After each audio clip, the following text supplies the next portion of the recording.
Almost 7 years ago, I came to Congress to serve my community, my state, my fellow veterans, and the country that I deeply love, in a different way than I served it on the battlefield.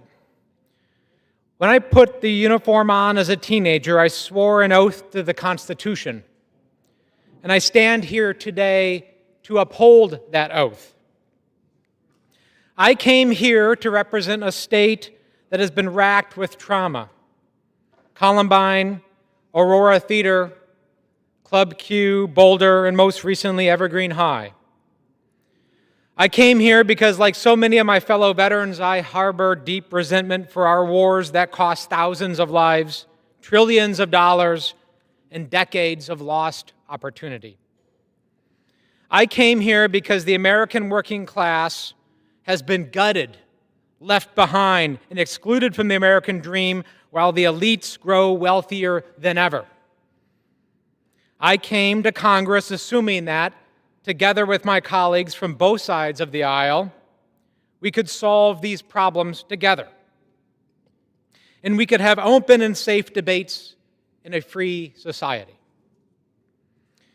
Instead, I've seen 2 impeachments, an insurrection, a pandemic, cyber attacks, social unrest, political assassinations, mass shooting after mass shooting, wars, tumultuous elections, and a rapid collapse of our social fabric.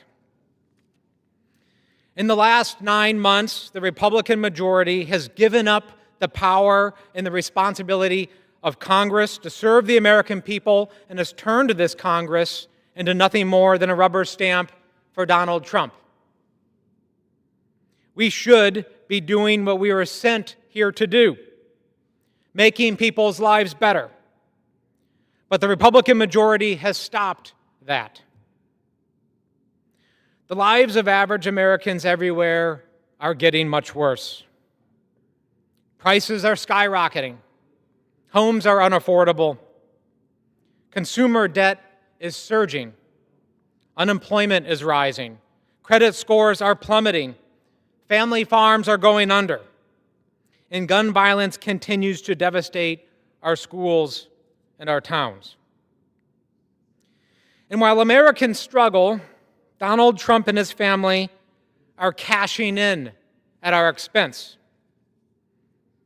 accepting endless gifts from businesses and foreign nations, including a $400 million jet, charging $500,000 to join a private club for access to Trump officials, turning Mar-a-Lago and the White House Rose Garden into a pay-to-play destination for the wealthy and the well-connected, and issuing meme coins so investors and foreign individuals can buy influence and personally enrich the president and his family.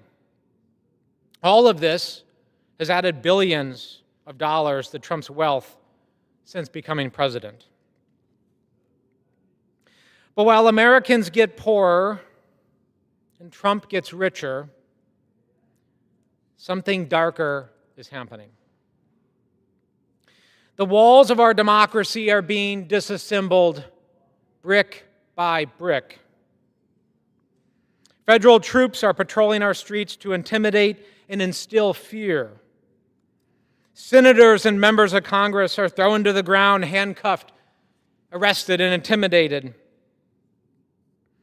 They are firing our most experienced generals and admirals who may simply disagree with the president, purging military officials who find themselves on the wrong side of the president's cronies, threatening American cities with war and violence, attacking civil society, journalists, and public servants who show independence or speak freely, censoring media because someone dares to question or make a joke about the president, snatching people off the streets with masked agents in unmarked vehicles, forcing American troops to get on their knees and roll out a red carpet for a brutal dictator, and now using a terrible tragedy to pit Americans against one another and grab power. Political violence in every form is abhorrent. I condemn every single act of political violence, regardless of its source or its motivation. I went to war 3 times for this country to defend the Constitution and the rights of people to say things that I may disagree with. The right of every American to speak freely, peacefully, organize, and protest is fundamental to who we are. After all, what is more American than the ability to question authority? Questioning authority is, in fact, how we came to be a nation. We all lose when free and open debate is replaced with violence or threats. We must not lose our right and our responsibility to speak up against abuses of authority. Power in America has always been cyclical. At one time, one party is in power, and the next moment, another. That's why we must all protect it all of the time, not just when it's convenient for you. Everyone must defend the ability of a minority, Republican or Democrat, to question and protest, because at some point, you will need that right. That's why an attack on one person's freedom is an attack on all of us. And that is exactly what Donald Trump is doing, attacking all of our rights. Donald Trump and his cronies are now labeling those who disagree with him terrorists, scum, and enemies of the state.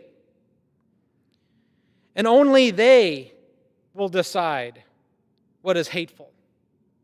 Only they will decide what poses a threat. Only they will decide who can speak and who will be silenced. If anyone thinks they are safe just because it's happening to someone else this time, they are not paying attention to history. Donald Trump and his cronies have attacked anyone, including right-wing media and politicians, simply for questioning them. The point for Trump is not to advance an ideology. It's the silent dissent and anyone who would dare speak up. When dissent is silenced, they can turn our government and weaponize it into an institution that serves only Donald Trump and enriches those who are loyal to him. In a system where the rule of law is replaced with raw power and governed by grievance, greed, cruelty, and impunity, nobody is safe. But this is not just a story of a presidential power grab, because that was envisioned by our Constitution. That's why it was written the way it was, to prevent power grabs. There are people with power right now allowing this to happen. As Trump tramples on the Constitution, some of our most elite and powerful individuals and institutions are failing to defend our democracy. Some of our nation's most powerful law firms have bent the knee. Some of our finest universities are buckling. Some of our most powerful CEOs have capitulated. And some of our largest media companies are simply surrendering. If those with power and influence want to sell off our rights and freedoms to enrich themselves, then Americans should make it clear that cowardice and greed will fail them. We will not shop at your stores. We will not tune into your TV and radio stations. We won't send our kids and our money to your universities or use your services if you are going to enable our slide to authoritarianism. What makes their cowardice and greed so stark is the courage we have seen from everyday Americans. When ICE agents started interrogating kids on a baseball diamond in Harlem, Coach Yeoman Wilder was the only thing that stood between those agents and his young players. Despite threats, he stood up and told the agents that they had no right to speak to those kids. The agents left. In the moment, Wilder told himself he was willing to die to make sure those kids got home. In Twisp, Washington, a small rural town that Trump won last November, hundreds of residents gather every Saturday to protest cuts to Medicaid and SNAP, cuts that will devastate their community. One resident, a school teacher of over 30 years, said they protest because, quote, democracy only works if we work it.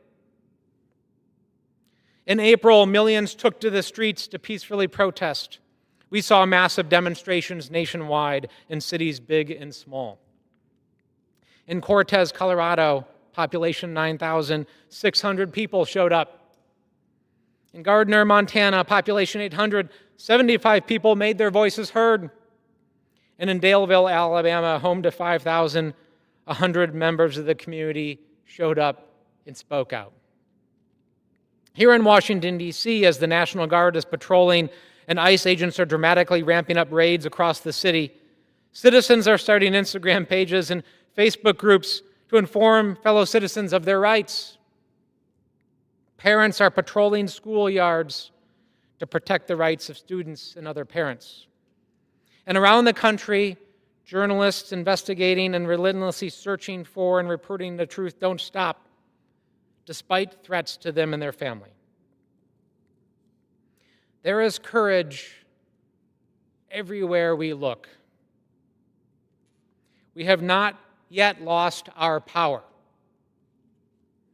So many Americans have been sounding the alarm bell for a long time, and they have been right. We have now reached the inflection point. Now is the time to stand firm, and for us to stand with them. For all of us to stand with those defending democracy, defending free speech, defending freedom of religion, defending due process, defending the rule of law, defending the right of school children to learn without fear of being shot, defending government of the people, by the people, and for the people. I have taken many oaths to protect and defend our country and our Constitution, first as a soldier and now as a member of Congress. I often think back to the start of my service to this nation as a young paratrooper, leading an infantry platoon in the invasion of Iraq. I think about the faces of those young men that I was responsible for. Black, white, Asian, Hispanic, from the north, from the south, east, and west, from farms and from cities, rich and poor. When I think of America, I still think of those young paratroopers. How we came together despite our differences. We served together, we fought together, we found great strength in one another. That is America. There is a tradition in the paratroopers that the leader of the unit jumps out of the plane first, and then the others follow. I am ready to jump.